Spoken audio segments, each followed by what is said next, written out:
সুপ্রিয় ভর্তি শিক্ষার্থীরা, গত ভিডিওতে আমরা বাংলা সাহিত্য থেকে আসা বিগত বছরের কোশ্চেনগুলোর পার্ট 1 নিয়ে আলোচনা করেছিলাম। আজকের ভিডিওতে আমরা পার্ট 2 নিয়ে আলোচনা করব।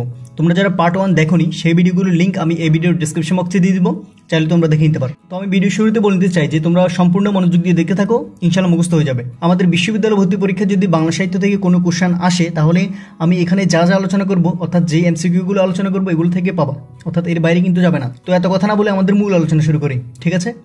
আমরা প্রথমে দেখতে পাচ্ছি মধ্যযুগের বাংলা সাহিত্যের রোমান্টিক কাহিনী কোনটি? মধ্যযুগের বাংলা সাহিত্যের রোমান্টিক কাহিনী হচ্ছে বজ্রাঙ্গনা কাব্য। বাংলার টপ্পা গানের জনককে? বাংলার টপ্পা গানের জনক হচ্ছে নিদুবাবু। পুঁথি সাহিত্যের প্রাচীনতম লেখককে? এই কোশ্চেনটা আমি তোমাদের জন্য হোমওয়ার্ক দিলাম, তোমরা আমাকে সিম্পলি কমেন্ট বক্সে জানাও যে এটার আনসারটা কি। হাই বিশ্বাস করো না, ভাবনা অনুধাবন করো না, তাই তো ভুবন ভরিয়া এত দুঃখ মর্মদাহী হাহাকার। উদ্যোক্তিটি কোন প্রবন্ধের অংশ? এটি কোনটির অংশ? এটি হচ্ছে ধর্মের মহিমা প্রবন্ধের অংশ। বঙ্গবাণী কবিতায় কিসের প্রভাব রয়েছে? অর্থাৎ বঙ্গবাণী কবিতায় কিসের প্রভাব পড়েছে? এটা আনসার কি হবে? এটি হচ্ছে কবির ব্যক্তিজীবনের প্রভাব। মহাভারতের মূলে রয়েছে নিচের কোনটি? এটি হচ্ছে কুরু পাণ্ডবের কাহিনী। এই কোশ্চেনটার আনসার ঠিক আছে কিনা তোমরা একটু ডিসকাস করে নাও যে এটার আনসারটা ঠিক আছে কিনা। এই কোশ্চেনটার মধ্যে একটু কনফিউশন আছে। চর্যাপদের পংক্তিগুলোর অস্পষ্টতার জন্য এই ভাষাকে কি বলা হয়? এর ভাষাকে বলা হয় সন্ধ্যা ভাষা। এই কোশ্চেনটা কিন্তু খুব ইম্পর্টেন্ট। বিদ্যাপতি কোন ভাষার কবিতাকে রচনা করেছেন? বিদ্যাপতি কোন ভাষার কবিতা রচনা করেছিলেন? তিনি ব্রজবুলির ভাষার কবিতা রচনা করেছিলেন। কা তরুবর পঞ্চবিড়াল চঞ্চলছি এই পৈঠাকাল চরণটির কবিকে? এই চরণটির কবি হচ্ছে লুইপা। বাংলা সাহিত্যের চৈতন্য যুগ নিচের কোনটি? বাংলা সাহিত্যের চৈতন্য যুগ নিচের কোনটি? এটা হচ্ছে 1501 থেকে 1600 খ্রিস্টাব্দ। বাংলা সাহিত্যের চৈতন্য যুগ হচ্ছে 1501 থেকে 1600 খ্রিস্টাব্দ। এই কোশ্চেনটা কিন্তু খুব ইম্পর্টেন্ট। বাংলা সাহিত্যের প্রথম মহিলা কবি কে? বাংলা সাহিত্যের প্রথম মহিলা কবি হচ্ছে চন্দ্রাবতী। চর্যাপদ কে আবিষ্কার করেন? চর্যাপদ কে আবিষ্কার করেন? এটি হচ্ছে হরপ্রসাদ শাস্ত্রী, তিনি চর্যাপদ আবিষ্কার করেন। এই কোশ্চেনটা কিন্তু আমাদের ভর্তি পরীক্ষায় রিপিট হয়েছে। আলাউল কোন শতকের কবি? আলাউল তিনি কোন শতকের কবি বলে আখ্যায়িত? তিনি সপ্তদশ বা 17 শতকের কবি, সপ্তদশ বা 17। লাইলি মজনু কাব্যটি কার রচনা? লাইলি মজনু কাব্যটির রচনা হচ্ছে দৌলত উজির বাহরম খায়ের রচনা। কবি আলাউল কোন ভাষা থেকে তার পদ্মাবতী কাব্য অনুবাদ করেছিলেন? তিনি কোন ভাষা থেকে পদ্মাবতী কাব্যটি অনুবাদ করার কথা বলা হয়েছে? এটির আনসার কি হবে? এটি হচ্ছে হিন্দি ভাষা থেকে। বাংলা সাহিত্যের প্রথম ইতিহাস গ্রন্থ কে রচনা করেন? বাংলা সাহিত্যের প্রথম ইতিহাস গ্রন্থ রচনা করেন দীনেশচন্দ্র সেন। বাংলা সাহিত্যের প্রাচীনতম লেখককে? বাংলা সাহিত্যের প্রাচীনতম লেখক বলে আখ্যায়িত হচ্ছে লুইপা। এই কোশ্চেনটা কিন্তু খুব ইম্পর্টেন্ট। যেই সব বঙ্গের জন্মে হিংসে বঙ্গবাণী, সেই সব কাহার জন্ম নির্ণয় নয় জানি। কার রচনা? অর্থাৎ এই চরণটি কার রচনা? এটি আনসার কি হবে? এটির আনসার হচ্ছে আব্দুল হাকিমের রচনা। বাংলার টপ্পা সঙ্গীতের প্রবর্তককে? বাংলার টপ্পা সঙ্গীতের প্রবর্তক হচ্ছে রামনেদি গুপ্ত। আলাউলের পদ্মাবতী কাব্যটি কোথায় রচিত হয়? আলাউলের পদ্মাবতী কাব্যটি কোথায় রচিত হয়? এটার আনসার কি হবে? এটি হচ্ছে আরাকানের রাজ্যসভায় এটি রচিত হয়। কোন লিপি থেকে বাংলা লিপির উৎপত্তি হয়েছে? কোন লিপি থেকে বাংলা লিপির উৎপত্তি হয়েছে? এটার আনসার কি হবে? এটি হচ্ছে ব্রাহ্মী লিপি থেকে বাংলা লিপির উৎপত্তি হয়েছে। মধ্যযুগের বাংলা সাহিত্যের শ্রেষ্ঠ কবিকে? মধ্যযুগের বাংলা সাহিত্যের শ্রেষ্ঠ কবি বলে আখ্যায়িত কে? সে হচ্ছে মুকুন্দরাম। টপ্পা কি?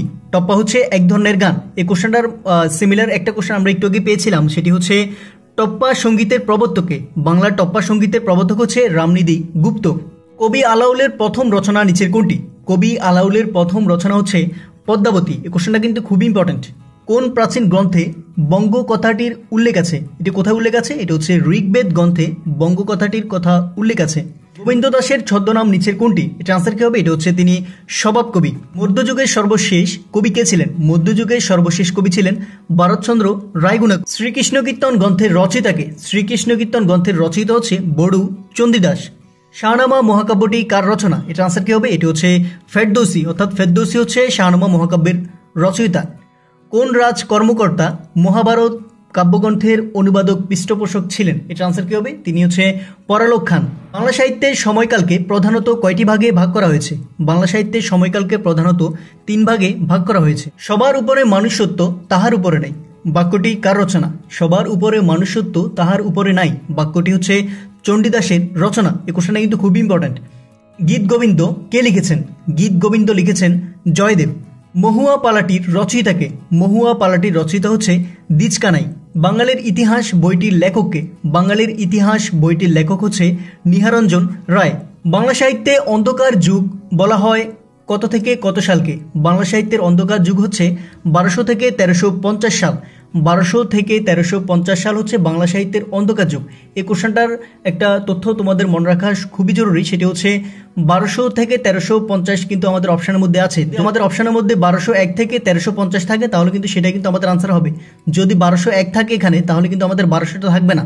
যদি 1201 না থাকে তাহলে কিন্তু আমাদের 1200 থেকে অর্থাৎ 1200 এই অপশনটা থাকবে। খুব ভালোভাবে কেয়ারফুলি কোশ্চেনটা আনসার করতে হবে, নাহলে কিন্তু ভুল করতে পারো। বসুকু কে ছিলেন? বসুকু ছিলেন একজন চর্যাকার।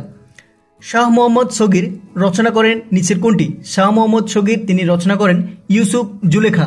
চৈতন্য মঙ্গল এর রচয়িতাকে? চৈতন্য মঙ্গল এর রচয়িতা হচ্ছে লোচন দাস।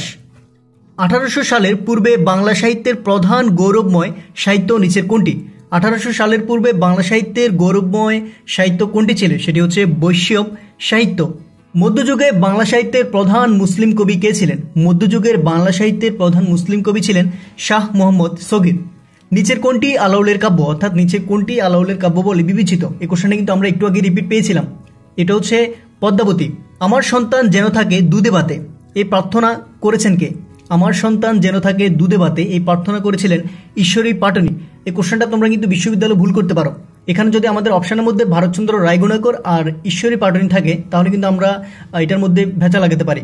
এখানে একটা জিনিস মাথায় রাখবে, সেটা হচ্ছে আমার সন্তান যেন থাকে দুধে ভাতে, এটির রচয়িতা ছিল আমাদের ভারতচন্দ্র রায়গুণাকর, কিন্তু এই উক্তিটি করেছে বা প্রার্থনাটা করেছে হচ্ছে ঈশ্বরী পাটনি। এটা কিন্তু দুটাই ভিন্ন, খুব কেয়ারফুলি আনসারটা করতে হবে। শ্যাওলা দিঘির শীতল অতল নীরে মায়ের কোলটি পাই যেন ফিরে, এই কবিতাংশটি কোন কবিতার অংশ? এটা আনসার কি হবে? এটা হচ্ছে জন্মভূমি কবিতার অংশ। এগুলো কিন্তু আমাদের পুরাতন সিলেবাসের কোশ্চেনটা ছিল। রূপ জালাল কার রচনা? রূপ জালাল এটি কার রচনা? এটা হচ্ছে নওয়াব ফয়জুন্নেসার রচনা। বাংলা সন কবে থেকে প্রচলিত? বাংলা সন এটি মোগল আমল থেকে প্রচলিত। আলাউল তার পদ্মাবতী কাব্যটি কোথায় রচনা করেন? এটার আনসার কি হবে? এটার আনসার হচ্ছে আরাকানে তিনি রচনা করেন, অর্থাৎ আলাউল তার পদ্মাবতী কাব্যটি আরাকানে রচনা করেন। বাংলা সাহিত্যের ইতিহাসে 1200 থেকে 1350 খ্রিস্টাব্দ পর্যন্ত সালকে কি বলা হয়? এই কোশ্চেনে কিন্তু আমরা একটু আগেই রিপিট পেয়েছিলাম। এটার আনসার কি হবে? এটি হচ্ছে অন্ধকার যুগ। সুপ্রিয় ভর্তিচ্ছু শিক্ষার্থীরা, আজকে আমাদের আলোচনা এই পর্যন্তই। বাংলা সাহিত্য থেকে আসা বিগত সালের সকল এমসিকিউর বাকি পার্টগুলো পরবর্তী ভিডিওগুলোতে আলোচনা করব। তো ভিডিওগুলোতে যা যা আলোচনা করেছি এগুলো খুব ভালোভাবে পড়ার চেষ্টা করো। যদি বাংলা সাহিত্য থেকে কোনো কোশ্চেন আসে তাহলে এগুলো থেকে পাবা, ঠিক আছে? তো সবাইকে ভর্তি পরীক্ষার জন্য শুভকামনা রইল। সবাই ভালো থেকো।